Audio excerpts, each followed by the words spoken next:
Good evening. Beau Biden lived a life of service, in office and in uniform. When you put your life on the line for this country, you do it not because it's the country you live in, but because it's a country you believe in. I believe in this country because America, uniquely, holds the promise of a place where everyone can belong. We know that for too many and for too long, that promise has been denied. But we also know America is at its best when we make that circle of belonging wider.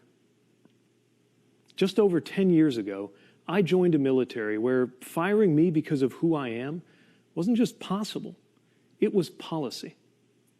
Now, in 2020, it is unlawful in America to fire someone because of who they are or who they love.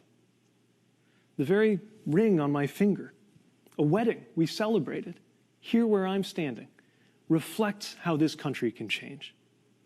Love makes my marriage real, but political courage made it possible, including that of Joe Biden, who stepped out ahead even of this party when he said that marriage equality ought to be the law of the land. There is a long way to go, but if this much can change between 2010 and 2020, imagine what could change between now and 2030.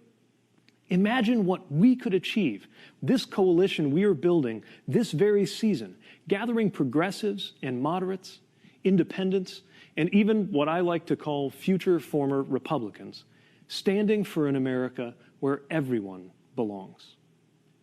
Joe Biden is right. This is a contest for the soul of the nation. And to me, that contest is not between good Americans and evil Americans. It's the struggle to call out what is good in every American. It's up to us.